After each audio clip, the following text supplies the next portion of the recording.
Hello everyone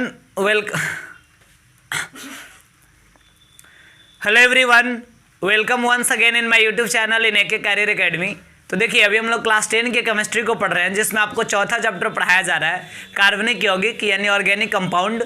और इसमें पिछले वीडियो में हम लोग हाइड्रोकार्बन को कंप्लीट किए हैं जिसमें सिस्टमैटिक 4 वीडियो बनाया गया है। पहले वीडियो में संतृप्त हाइड्रोकार्बन, फिर दूसरे में असंतृप्त, फिर तीसरे में एलिसाइक्लिक हाइड्रोकार्बन और फिर चौथे वीडियो में हम आपको एरोमेटिक हाइड्रोकार्बन के बारे में समझाए हैं। तो अगर आप वो वीडियोज़ नहीं देखे हैं तो इस वीडियो के डिस्क्रिप्शन में उसका लिंक आप वहाँ से देख सकते हैं। और आज के क्लास में हम क्रियाशील समूह, जिसको प्रक्रियात्मक समूह के नाम से भी जाना जाता है, इसको इंग्लिश में बोलते हैं फंक्शनल ग्रुप, इसके बारे में बताने वाले हैं। कार्बनिक यौगिकों में एक अलग प्रकार का ग्रुप उपस्थित रहता है जिसको क्रियाशील समूह कहते हैं यानी फंक्शनल ग्रुप। उसी ग्रुप के बारे में हम आपको समझाएंगे, तो आप ध्यान से समझें कि ये क्या है, इसके एग्जाम्पल्स को, इसके अणु सूत्र, संरचना सूत्र को, ताकि आपको आगे के क्लासेस काफ़ी आसान हो सके। तो यहाँ आज के क्लास में आपको काफ़ी अच्छा से केयर करना पड़ेगा। तो देखिए यहाँ पे बताया गया है, सबसे पहले क्रियाशील समूह होता क्या है।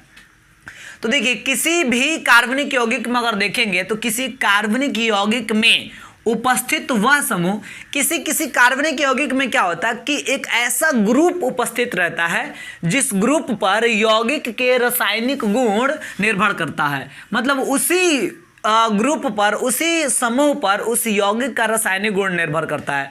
तो फिर उस समूह को, उस ग्रुप को हम क्या कहते हैं? क्रियाशील समूह कहते हैं। आपको एग्जाम्पल से समझाएंगे तो अच्छा से समझ में आएगा। जैसे मान लीजिए कि यहाँ पे एग्जाम्पल दिया गया है मेथिल एल्कोहल का।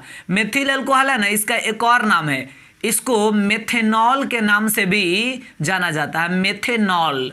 और इसका सूत्र होता है CH3OH। तो आपको हम बता दें कि ये जो मेथिल एल्कोहल यौगिक है ना, इसमें एल्कोहल क्रियाशील समूह है। आप सूत्र में देखेंगे तो ये जो CH3OH है ये एक कार्बनिक यौगिक है क्योंकि इसमें कार्बन का मात्रा है। तो ये जो OH इसमें आपको दिख रहा है ना, OH यही है एल्कोहल, और OH ही क्रियाशील समूह कहलाएगा। OH ही क्या है? क्रियाशील समूह है। ठीक है, OH क्या है? क्रियाशील समूह है। और आपको बता दें कि ये जो मेथिल एल्कोहल है इसका जो क्वालिटी है इसी OH पर यानी एल्कोहल पर डिपेंड है। चाहे वो मेथिल एल्कोहल हो, चाहे एथिल एल्कोहल हो, यानी मेथेनॉल हो, चाहे एथेनॉल हो या प्रोपेनॉल हो, उसका जो रासायनिक गुण होता है वह एल्कोहल पर निर्भर करता है, एल्कोहल पर डिपेंड करता है। इसलिए एल्कोहल को हम कहेंगे क्रियाशील समूह। अब देखिए एक और एग्जाम्पल यहाँ पे एसिटिक अम्ल का दिया गया है जिसको एथेनाइक अम्ल भी कहते हैं। तो इसमें जो आपको ये दिख रहा है ना COOH, ये जानते हैं ये कार्बोक्सिल अम्ल का सूत्र होता है। COOH क्या है? कार्बोक्सिल अम्ल का सूत्र है। और यही कार्बोक्सिल अम्ल जो है क्रियाशील समूह का यहाँ पे उदाहरण है, यानी क्रियाशील समूह के रूप में इसमें शामिल है। और देखिए ये कार्बनिक यौगिक जो है इसमें क्रियाशील समूह के रूप में ये COOH यानी कार्बोक्सिल अम्ल उपस्थित है। और ये जो एसिटिक अम्ल है यानी एथेनाइक अम्ल, इसकी पूरी क्वालिटी इसी COOH यानी कार्बोक्सिल अम्ल पर निर्भर करेगा। तो हम क्या बताएं कि किसी कार्बनिक यौगिक में उपस्थित वह समूह, वह ग्रुप जिस पर यौगिक का रासायनिक गुण निर्भर करता है। जैसे इसमें OH उपस्थित है ग्रुप, और इसी ग्रुप पर इस पूरे यौगिक का रासायनिक गुण इस पर निर्भर कर रहा है, डिपेंड कर रहा है। तो इस ग्रुप को हम क्या कहेंगे? क्रियाशील समूह कहेंगे। आपको धीरे धीरे और क्लियर होगा, आप आगे बढ़ते जाइए। अब देखिए कुछ एग्जाम्पल्स यहाँ पे क्रियाशील समूह का हम दिए हैं। क्रियाशील समूह के कौन कौन से वर्ग होगा, उसका ग्रुप कौन कौन है, उसको यहाँ पे हम बताए हैं। उसका सूत्र और संरचना सूत्र हम आपको बताएंगे। तो देखिए जैसे एल्कोहल है, एल्कोहल का सूत्र होता है OH, ठीक है। और इसका संरचना सूत्र जब आप बनाएंगे ना तो इसका संरचना सूत्र देखिए, ऑक्सीजन है ना, ऑक्सीजन का परमाणु संख्या 8 होता है, यानी इसका इलेक्ट्रॉनिक विन्यास हो जाएगा 2,6। तो ऑक्सीजन की संयोजकता कितना होगा? इसको अष्टक पूरा करने के लिए, अंतिम कक्षा में 8 को इलेक्ट्रॉन करने के लिए और 2 इलेक्ट्रॉन की आवश्यकता है, यानी ऑक्सीजन का संयोजकता 2 होगा, यानी इसको 2 इलेक्ट्रॉन चाहिए। लेकिन हाइड्रोजन का संयोजकता 1 होता है। तो इसका संरचना के लिए जानते हैं क्या करेंगे? ऑक्सीजन यहाँ पे हाइड्रोजन को जोड़ देंगे तो हाइड्रोजन को 1 इलेक्ट्रॉन मिल जाएगा, और ऑक्सीजन को चूंकि 2 इलेक्ट्रॉन की आवश्यकता होती है इसलिए यहाँ पे एक बॉन्ड तो हाइड्रोजन के साथ जुड़ रहा है, तो एक और बॉन्ड इधर रखना पड़ेगा खाली, ताकि जब एल्कोहल समूह का कार्बनिक यौगिक हम लिखेंगे ना तो उस कार्बनिक यौगिक को जैसे मान लीजिए कि यही है मेथिल एल्कोहल है, तो मेथिल एल्कोहल में OH का ऐसा संरचना बना देंगे और उसके पहले ये CH3 आ रहा है ना, तो उसके पहले CH3 ये जो सिंगल बॉन्ड निकला है उससे CH3 को हम जोड़ देंगे। लेकिन आपको याद रखना है चूंकि ऑक्सीजन का संयोजकता 2 होता है तो इसका संरचना सूत्र बनाने के लिए 2 बॉन्ड आपको किसी भी तरह दिखाना पड़ेगा।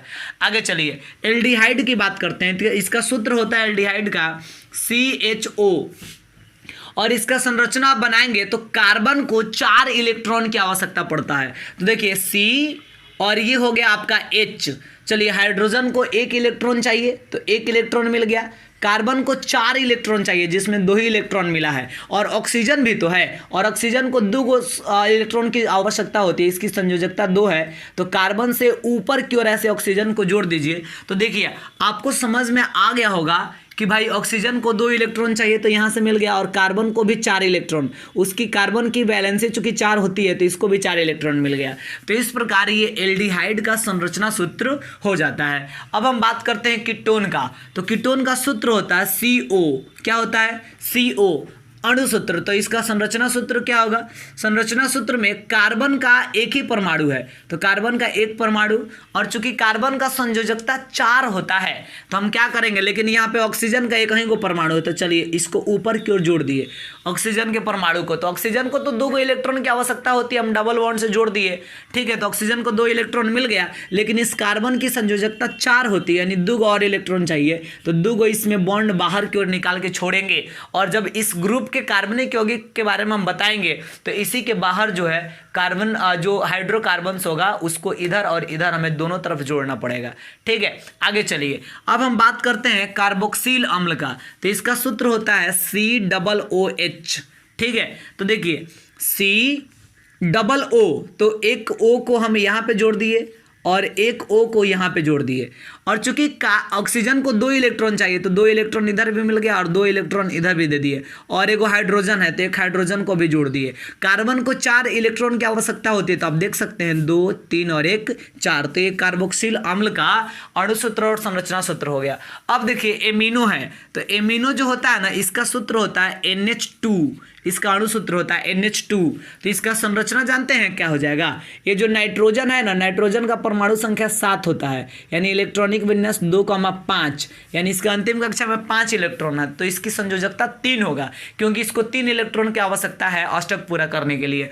तो देखिए इसको 3 को, इसका संयोजकता, इसका वैलेंसी नाइट्रोजन का, इसलिए इसको 3 इलेक्ट्रॉन की आवश्यकता होगा। तो नाइट्रोजन को 3 इलेक्ट्रॉन कैसे मिलेगा? जैसे मान लीजिए कि सिंगल बॉन्ड से नाइट्रोजन को हम जोड़ देंगे और यहाँ पे एक हाइड्रोजन को जोड़ दिए और यहाँ पे एक हाइड्रोजन को जोड़ दिए, तो क्या होगा कि इधर हाइड्रोजन से 1 इलेक्ट्रॉन, इस हाइड्रोजन से 1 इलेक्ट्रॉन, और इधर एक सिंगल बॉन्ड खाली रखे हैं ताकि कार्बन जो हाइड्रोकार्बन्स आएगा इसको इधर जोड़ेंगे हम लोग, ठीक है। और इस प्रकार नाइट्रोजन को 3 इलेक्ट्रॉन मिल गया। तो ये हुआ एमिनो का संरचना सूत्र। अब हम नाइट्रो की बात करेंगे, तो नाइट्रो का सूत्र होता है NO2, ठीक है। अब इसका संरचना बनाएंगे तो इसमें नाइट्रोजन का 1 परमाणु और ऑक्सीजन का 2 परमाणु है, तो हम क्या करेंगे, मान लीजिए कि ऑक्सीजन का 1 परमाणु ये हो गया, फिर यहाँ पे नाइट्रोजन का परमाणु जोड़ दिए, ऑक्सीजन का 1 और परमाणु बच रहा है तो यहाँ डबल बॉन्ड से ऑक्सीजन के 1 परमाणु को जोड़ दिए। तो आप समझ सकते हैं कि नाइट्रोजन की संयोजकता 3 होती है, तो नाइट्रोजन को 3 इलेक्ट्रॉन मिल गया, और ऑक्सीजन की संयोजकता 2 होती है, तो इस वाले ऑक्सीजन को भी 2 इलेक्ट्रॉन और इस वाले ऑक्सीजन को भी 2 इलेक्ट्रॉन मिल चुका है। तो ये हो गया नाइट्रो का संरचना सूत्र। तो इस प्रकार हम आपको बता दिए क्रियाशील समूह क्या होता है, उसका एग्जाम्पल्स और उसके अणु सूत्र और संरचना सूत्र को भी समझा दिए। तो इस वीडियो में हम इतना ही रहने देंगे, और इसके बाद वाले वीडियो में हम लोग बारी बारी से पहले एल्कोहल ग्रुप के यौगिकों को समझेंगे, एल्डिहाइड ग्रुप के कार्बनिक यौगिक, कीटोन ग्रुप के कार्बनिक यौगिक, इन सारे ग्रुप्स के बारे में अलग अलग स्टडी, अलग अलग वीडियोज में हम लोग करेंगे। तो इसके बाद वाले वीडियो में हम बताएंगे आपको एल्कोहल समूह के, एल्कोहल ग्रुप के यौगिकों के बारे में कि उसका अणु सूत्र, संरचना सूत्र या नामकरण कैसे किया जाता है।